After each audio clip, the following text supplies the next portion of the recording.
ತುಮಕೂರು ಪಂಚಾಯಿತಿ ಸರ್ಕಾರಿ ಹಣ ದುರ್ಬಳಕೆ ಪ್ರಕರಣ 4,27,00,000 ಸರ್ಕಾರಿ ಹಣ ದುರ್ಬಳಕೆ ಮಾಡಿಕೊಳ್ಳಲಾಗಿದೆ ಅನ್ನುವಂತ ವಿಚಾರ. ಮಧುಗಿರಿ ಪೊಲೀಸ್ ಠಾಣೆಗೆ ದೂರನ್ನ ನೀಡಿರುವಂತದ್ದು ಇಒ ಲಕ್ಷ್ಮಣ್. ಎಸ್ಡಿಎ ಸೌಮ್ಯ ಸೇರಿದಂತೆ 6 ಜನರ ವಿರುದ್ಧ ಎಫ್ಐಆರ್ ದಾಖಲಾಗಿದೆ. ತಮ್ಮ ಕುಟುಂಬ ಸದಸ್ಯರ ಖಾತೆಗಳಿಗೆ ಹಣ ವರ್ಗಾವಣೆ ಮಾಡಿಕೊಳ್ಳಲಾಗಿದೆ ಅನ್ನುವಂತ ಆರೋಪ. ಸೌಮ್ಯ ಕಚೇರಿ ಸಿಬ್ಬಂದಿ ಪ್ರವೀಣ್, ಪತಿ ರಮೇಶ್, ಶಿವಲೀಲಾ, ಸುಮಾ, ಮೀನಾಕ್ಷಿ ಅವರ ವೈಯಕ್ತಿಕ ಖಾತೆಗಳಿಗೆ ಹಣವನ್ನು ವರ್ಗಾವಣೆ ಮಾಡಲಾಗಿದೆ ಅಂತ ಜಿಲ್ಲಾ ಪಂಚಾಯಿತಿ ಅಧಿಕಾರಿಗಳು ಆಡಿಟ್ ನಡೆಸಿದಾಗ ಅಕ್ರಮ ನಡೆದಿದೆ ಅನ್ನೋದು ಗೊತ್ತಾಗಿದೆ. ಅಕ್ರಮ ಬೆಳಕಿಗೆ ಬಂದಿದೆ. ಮಧುಗಿರಿ ಪೊಲೀಸ್ ಠಾಣೆಯಲ್ಲಿ ಇದಕ್ಕೆ ಸಂಬಂಧಪಟ್ಟಂತೆ ಪ್ರಕರಣ ದಾಖಲಾಗಿದೆ.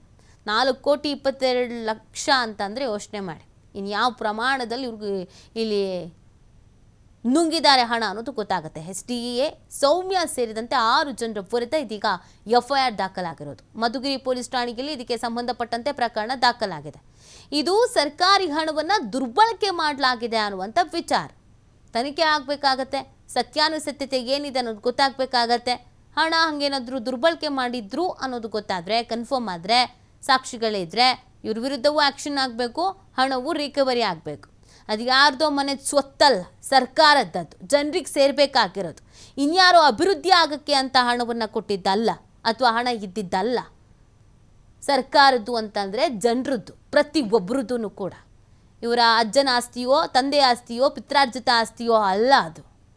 ಹಾಗಾಗಿ ಇದರಲ್ಲಿ ಸತ್ಯಾನುಸತ್ಯತೆ ಏನಿದೆ ಅನ್ನೋದು ಗೊತ್ತಾಗಬೇಕಾಗತ್ತೆ. ತನಿಖಾ ನಂತರ ಮುಂದಿನ ಆ್ಯಕ್ಷನ್ಸ್ ಏನೋ ಅದನ್ನು ತೆಗೆದುಕೊಳ್ಬೇಕಾಗತ್ತೆ.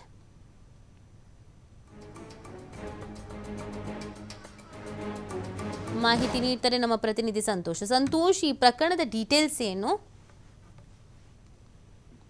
ಏನು ಮಧುಗಿರಿ ತಾಲೂಕು ಪಂಚಾಯಿತಿಯಲ್ಲಿ 4,27,00,000 ಹಣ ದುರ್ಬಳಕೆ ಆಗಿದೆ ಅನ್ನುವಂಥದ್ದು ಆಡಿಟ್ ಮಾಡಿದಂತ ಸಂದರ್ಭದಲ್ಲಿ ಅಲ್ಲಿ ಖುದ್ದು ಸೇವೆಯನ್ನ ಸಲ್ಲಿಸಿರ್ತಕ್ಕಂಥ ಎಸ್ಟಿಎ ಅಧಿಕಾರಿಯಾಗಿರ್ತಕ್ಕಂಥ ಸೌಮ್ಯ ಅವರೇ ಕೂಡ ಈ ಒಂದು ಪ್ರಕರಣವನ್ನ ಮಾಡಿರ್ತಕ್ಕಂಥದ್ದು ಬೆಳಕಿಗೆ ಬಂದಿರತಕ್ಕಂಥದ್ದು. ಈ ತನಿಖೆ ಬೆಳಕಿಗೆ ಬಂದ ಕೂಡಲೇ ಕೂಡ ತುಮಕೂರು ಜಿಲ್ಲಾ ಪಂಚಾಯಿತಿ ಸಿಇಒ ಆಗಿದ್ದಂತಹ ಅಶ್ವಿಜ್ ಅವರನ್ನ ಅಮಾನತನ್ನ ಮಾಡಿ ಆದೇಶವನ್ನು ಕೂಡ ಹೊರಡಿಸಿದ್ರು. ಆದ್ರೆ ಅದನ್ನ ಪ್ರಕರಣವನ್ನ ಮತ್ತಷ್ಟು ಶೋಧವನ್ನ ಮಾಡಿದಂತ ಸಂದರ್ಭದಲ್ಲಿ ಈ ಒಂದು ಪ್ರಕರಣದಲ್ಲಿ ಯಾರ್ಯಾರು ಭಾಗಿಯಾಗಿದ್ದಾರೆ ಅನ್ನುವಂಥದ್ದನ್ನ ಆಡಿಟ್ ಮತ್ತೆ ಪೊಲೀಸ್ ವರದಿಯಲ್ಲಿ ಉಲ್ಲೇಖವನ್ನ ನೋಡಿದಂತ ಸಂದರ್ಭದಲ್ಲಿ ಏನು ತುಮಕೂರು ಮಧುಗಿರಿ ಇಒ ಆಗಿರ್ತಕ್ಕಂಥ ಲಕ್ಷ್ಮಣ್ ರವರು ತಾಲೂಕು ಪಂಚಾಯಿತಿ ಇಒ ಆಗಿರ್ತಕ್ಕಂಥ ಲಕ್ಷ್ಮಣ್ ಅವರು ಒಂದು ದೂರನ್ನು ಕೂಡ ಮಧುಗಿರಿ ಪೊಲೀಸ್ ಠಾಣೆಗೆ ಒಂದು ದೂರನ್ನು ಕೂಡ ಕೊಡ್ತಾರೆ. ಇವ್ರ ಮೇಲೆ ಕ್ರಮವನ್ನು ಜರುಗಿಸಬೇಕು ಅಂತ ಹೇಳಿ ಪ್ರಕರಣವನ್ನ ಬೇಯಿಸಿದ ಸಂದರ್ಭದಲ್ಲಿ ಸುಮಾರು ಕುಟುಂಬದ 6 ಜನ ಸದಸ್ಯರ ಮೇಲೆ ಎಫ್ಐಆರ್ ಕೂಡ ಆಗಿರ್ತಕ್ಕಂಥ ಸೌಮ್ಯ ಸೇರಿದಂತೆ 6 ಜನ ಸದಸ್ಯರ ಮೇಲೆ ಎಫ್ಐಆರ್ ಅನ್ನ ಮಾಡಿರ್ತಕ್ಕಂಥದ್ದು.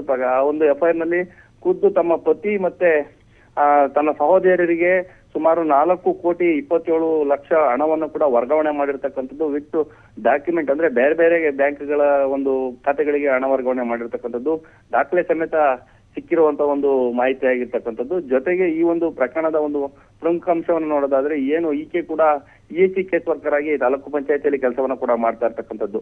ಆ ಇಸಿ ಕೇಸ್ ವರ್ಕರ್ ಆದ ಸಂದರ್ಭದಲ್ಲಿ ಯಾರು ನಿವೃತ್ತಿಯನ್ನ ಹೊಂತಾರೆ ಅಂತ ಒಂದು ನಿವೃತ್ತಿ ಹೊಂದಂತ ನೌಕರರಿಗೆ ಹಣವನ್ನ ಅಂದ್ರೆ ಸೆಟಲ್ಮೆಂಟ್ ಹಣವನ್ನ ಪಾವತಿ ಮಾಡುವಂತದ್ದು ಈಕೆ ಕೆಲಸ ಆಗಿರ್ತಕ್ಕಂಥದ್ದು. ಆದ್ರೆ ಡಾಕ್ಯುಮೆಂಟ್ಸ್ ಎಲ್ಲ ನಿವೃತ್ತಿ ಹೊಂದಿರತಕ್ಕಂಥ ಅಧಿಕಾರಿ ತಗೊಳೋದು, ಹಣವನ್ನ ವರ್ಗಾವಣೆ ಖಾತೆ ಮಾಡುವಂತ ಸಂದರ್ಭದಲ್ಲಿ ತನ್ನ ಕುಟುಂಬಸ್ಥರ ಒಂದು ಖಾತೆಗಳಿಗೆ ಹಣವನ್ನ ಹಾಕಿ ಈಗ ಲಾಕ್ ಆಗಿರ್ತಕ್ಕಂಥದ್ದು. ಈಗಾಗಲೇ ಪ್ರಕರಣವನ್ನ ದಾಖಲಿಸಿಕೊಂಡಂತ ಮಧುಗಿರಿ ಪೊಲೀಸರು ಸದ್ಯಕ್ಕೆ ಸೌಮ್ಯ ಹಾಗೂ ತನ್ನ ಪತಿಯನ್ನ ವಶಕ್ಕೆ ಪಡೆಯುವ ಕೆಲಸವನ್ನು ಕೂಡ ಮಾಡಿರ್ತಕ್ಕಂಥದ್ದು.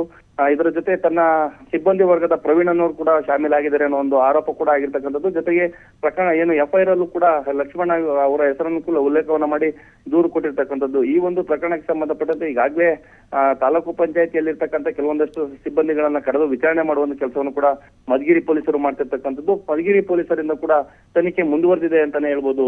ನೀತಿ. ಓಕೆ, ಥ್ಯಾಂಕ್ ಯು ಸಂತೋಷ್, ತಮ್ಮೆಲ್ಲ ಡೀಟೇಲ್ಸ್ಗಾಗಿ.